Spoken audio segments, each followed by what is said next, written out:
Hello বন্ধুরা, সুপ্রভাত সবাইকে। সবাই কেমন আছো? আশা করছি সকলে খুব ভালো আছো, আর আমরাও ভালো আছি। তো আজকে তোমাদেরকে এই যে আমি বারান্দাটা দেখাচ্ছি না, এই বাড়িটাতে আমি আমার জীবনের না অনেক সুখের দিন কাটিয়েছিলাম, অনেক শান্তির দিন কাটিয়েছিলাম। আমার জীবনের কিছু ভালো স্মৃতি এই বাড়িটাতে রয়েছে, তাই আজকে তোমাদেরকে এইটাই শেয়ার করব। তো সবথেকে দুঃখের বিষয় কি জানো, এইটাই ছিল এই বাড়িতে আমাদের শেষ দিন। এই দিনের পরেই আমরা সব কিছু গুছিয়ে নিয়ে বাড়িতে চলে এসেছিলাম। তো যাই হোক, শেষ দিনের কিছু স্মৃতি আমি কুড়িয়ে এনেছি, আর সেগুলোই তোমাদের সাথে শেয়ার করব। এটা যদিও ছিল শহরের বাড়ি, কিন্তু তবুও এখানে চারিদিকে ছিল গ্রামের মতো পরিবেশ, একদম সবুজ শ্যামলে ভরা। আর সেদিন না বৃষ্টি হয়েছিল, এত দারুণ লাগছিল, মানে কি বলবো। এই দেখো বারান্দার অবস্থা, বৃষ্টিতে না ধুলো সব কিছু এসে বারান্দাটা নোংরা হয়ে গেছে। আর এই তো রাত্রিবেলা আমি রান্নাবান্না শেষে খাওয়া দাওয়া সব কমপ্লিট করার পর লেগে পড়েছি সব কিছু গোছাতে, কারণ আজকে প্যাকিং করতে হবে। আর কালকে সকালবেলায় যেহেতু লোডিং হবে সব কিছু মালগুলো, আর কালকে সকাল সকালে আমরা বাড়িতে চলে যাব, সেই জন্য ভাবলাম রাত্রিবেলা সব কিছু গুছিয়ে রাখি, তাহলেই ভালো হবে। আর আজকে রাত্রিবেলা তো এমনিতেও ঘুম আসবে না, কারণ যতই বলো বাড়িতে ফিরে দেওয়ার আনন্দ তো আছেই, কিন্তু আমরা যখন কোথাও থাকি না, সেটাই যেন আমাদের নিজেদের বাড়ির মতো হয়ে যায়, সেটা গিয়ে আমরা ভালোবেসে ফেলি।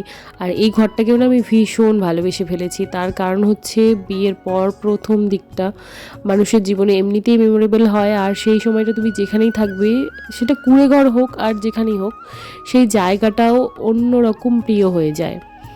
তো দেখো আমি অ্যাক্সেসরিজগুলো ওই ঝুড়িটার মধ্যে ঢোকাবো, মানে বাস্কেটটার মধ্যে, কারণ ওটাতে ঢোকালে না ভেঙেও যাবে না, আর ওটাতে কোনো চাপও পড়বে না যেহেতু, সেই জন্য ভাবলাম কি না সব কিছু ওটাতেই ঢেলে নিই। এবার দেখো কিচেনে হচ্ছে বাসনগুলো আমি একটু মেজে ধুয়ে ওই বড় ড্রামটার মধ্যে ঢোকাচ্ছিলাম, কেন কি ওটার মধ্যে ঢোকালে এই বাসনগুলো একদম সুরক্ষিত থাকবে, নোংরা লাগবে না। আর দোকানের মতো তেমন আর কিছু ছিল না, তো ভাবলাম যে চাল তো খালি হয়ে গেছে, তো এটাতেই ঢুকিয়ে নিই, তাহলে বরং ভালো হবে। তো রাত জেগে জেগে এই কাজগুলো করছিলাম, আর কষ্ট হচ্ছিল না কেন জানো, কেননা এই ঘরটাকে আমি ভালোবাসি, আর সব থেকে বড় কথা আমি কাজ করতে ভীষণ ভালোবাসি। তো এই বাড়িতে তো আমরা এসেছিলাম শুধুই আমার পড়াশোনার জন্য, এখান থেকে আমার হাজব্যান্ডের অফিসও দূরে, কিন্তু তারপরেও আমরা এখানেই ছিলাম, কেননা সারা জীবন এত কষ্ট করে পড়াশোনা করলাম, এখন যেটা আসল পরীক্ষা, সেখানে যদি ভালো ফল না হয় তাহলে তো কষ্ট হবে, তাই না? তো সেই জন্যই আর কি বাড়ি থেকে দূরে থাকা, কারণ জয়েন্ট ফ্যামিলি তো বাড়িতে একটু ধরো দায়িত্ব মাথায় কাজ করে যে না সবাই কাজ করছে, আমিও একটু কাজ করি। আর এখানে কি একবেলা রান্না করে আমরা 3 বেলা খাচ্ছি, এরকম একটা ব্যাপার, আর অন্য সময়টা নিশ্চিন্তে পড়াশোনা করছি, সেরকম পরিচিত কেউ নেই, ডিস্টারবেন্সেরও কোনো গল্প নেই। তো এটাই হচ্ছে ব্যাপার, এই জন্যই মেনলি এই বাড়িটাতে আসা। কিন্তু একবার যখন এসে পড়েছি, অনেক স্মৃতি তৈরি হয়ে গেছে, আর এই স্মৃতিগুলো ভুলতে না মানে ভীষণ, মানে ভুলতে আমি চাই না এগুলো, কষ্ট পেয়ে লাভ নেই, মানে এগুলোকে ভালো স্মৃতি হিসেবে মনের মণিকোঠায় তুলে রাখার একটা চেষ্টা করব। তো সেই জন্যই আমি না পুরো ঘরটা সুন্দর করে ভিডিও করে রেখেছিলাম। তো আজকে যখন আমি এই কি বলবো আর, রাজ্যের অবস্থা দেশের অবস্থা তোমরা তো সবাই জানো, তো এখন চেষ্টা করেও যখন চাকরির দোরগোড়ায় এসে সেখান থেকে পিছিয়ে পড়তে হচ্ছে, তো ভাবলাম যতদিন না সেখানে সফলতা পাচ্ছি, তো কেন নয় আমিও কন্টেন্ট ক্রিয়েশন করতে পারি। যদিও এটা কোনো কন্টেন্ট ক্রিয়েশন নয়, এটা নর্মাল ভ্লগিং চ্যানেল আর কি, তবুও এখন তো কন্টেন্ট ক্রিয়েশনকে সরকারও স্বীকৃতি দিচ্ছেন, আর আমার মনে হয় যে এটা কোনো খারাপ কাজ নয়, এটা সত্যিই খারাপ কাজ নয় তুমি যদি ফ্যামিলি সাপোর্ট পাও। আমি ফ্যামিলি সবার সাপোর্ট পাবো কি না জানি না, আমার হাজব্যান্ডের সাপোর্ট তো আমি পেয়েছি, সে আমাকে কখনোই কোনো বাধা দেয় না, যদি সে কাজে আমার কোনো ক্ষতি না হয়, তার কোনো ক্ষতি না হয়, অথবা কোনো সম্মানহানি না হয়, তো সেই কাজে সে আমাকে সব সময়ই সাপোর্ট করে। তো এই তো আমি আমার মহামূল্যবান সম্পদ আমার বইগুলোকে এখানে গুছিয়ে নিচ্ছিলাম, এগুলোই হচ্ছে আসল, এগুলোকে আমি একদম ভালোভাবে গুছিয়ে নেওয়ার চেষ্টা করছি, যাতে কোনোভাবে একটাও না নষ্ট হয়ে যায় কোনো রকমের। এখন তো বৃষ্টির দিন ছিল সেই সময়টা, তো যাতে কোনোভাবে বৃষ্টির পানি লেগে সেগুলো ভিজে না যায়, তো এটাই ছিল আমার উদ্দেশ্য। কারণ পড়াশুনো তখনও শেষ হয়নি, আর পড়াশুনো শেষ হয়ে গেলেও বইগুলোকে আমি কখনোই নষ্ট করব না। আমার না ভীষণ ইচ্ছা আমার বইগুলোকে আমি একটা লাইব্রেরি বানিয়ে সাজিয়ে রাখবো, দেখা যাক আমি কতটা কী করতে পারি। স্বপ্ন দেখতে ক্ষতি কি, তাই না? তো দেখো এই দেখো সব কিছু প্যাকিং করে নিয়েছি। আর দেখো আমি কত গৃহিণী হয়ে গেছি, মিক্সার গ্রাইন্ডারটা পুরো বক্সে নিয়ে নিয়েছি, রাইস কুকার বক্সে নিয়ে নিয়েছি, যাতে কোনো রকম এতটুকু না ভেঙে যায়।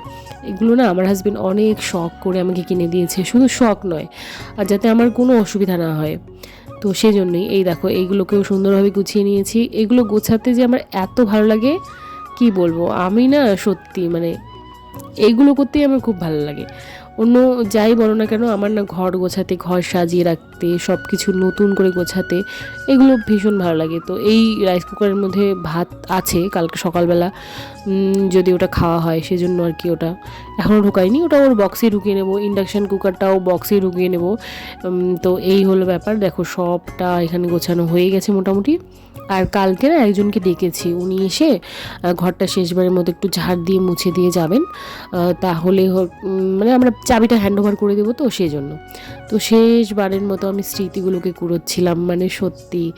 আর আমার হাজব্যান্ড আমাকে সান্ত্বনা দিচ্ছিল। ও আমাকে কী বলছিল জানো, ও আমাকে বলছিল আমরা না আবার এসে এই রুমটাতে থাকবো, হ্যাঁ ফিউচারে। মানে ব্যাপারটা হাস্যকর, কিন্তু ও না আমার কষ্টটা ভালো করে ফিল করতে পারছিল। এমনকি এমন হয়ে গেছে আমরা না দুজনে কান্না করছিলাম। দেখো মুহূর্তের মধ্যেই ঘরটা পুরো ফাঁকা হয়ে গেল। মানে আমরা না মানুষ যেখানে যাই সেখানেই মায়া তৈরি হয়ে যায়। তাই জন্য শেষবারের মতো ঘরটাকে একটা ভিডিও করছিলাম, কেননা এরপরে হয়তো এখানে নতুন কেউ আসবে, নতুন কেউ তার নিজের সংসারটাকে সুন্দর করে সাজাবে। এই দেখো নিচে সমস্ত জিনিস আমাদের টোটোতে তোলা হয়ে গেছে, এবার আমরাও চলে যাব। সবাই নিচে চলে গেছে, মানে এই বাড়িতে যারা ভাড়া থাকতো সবার সাথে তো একটা পরিচয় হয়ে গেছে মোটামুটি।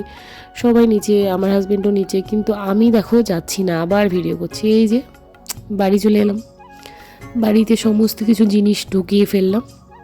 আজকে না সেরকম গোছাইনি, গলাটা আমার ভেঙে গেছে, তোমরা একটু ক্ষমা করে দিও। তো এখানে শুধুমাত্র বিছানাটাকে সুন্দর করে ঝেড়ে পেতে নিয়েছি, আর মেঝেটা ঝাড় দিয়েছি, মুছিনি, কেন কি শরীর এত ক্লান্ত হয়ে গেছে বলার বাইরে।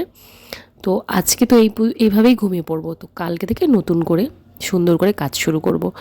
তো তোমরা চাইলে আমাকে সাপোর্ট করতে পারো, প্লিজ ভিডিওটা তোমাদের সবার সাথে শেয়ার করো, কমেন্ট করো আর লাইক করে দিও। তো তোমাদের যদি ভালো লাগে তাহলে একটা সুন্দর কমেন্ট রেখে যেতেই পারো, খুব বেশি সময় হয়তো লাগবে না। তো এতক্ষণ পর্যন্ত যারা আমার ভিডিওটি দেখলে তাদেরকে অসংখ্য ধন্যবাদ। আর তোমাদেরও যদি চ্যানেল থাকে আমাকে মেনশন করতে পারো, আমিও তোমাদের ভিডিও দেখে আসবো। ধন্যবাদ সবাইকে।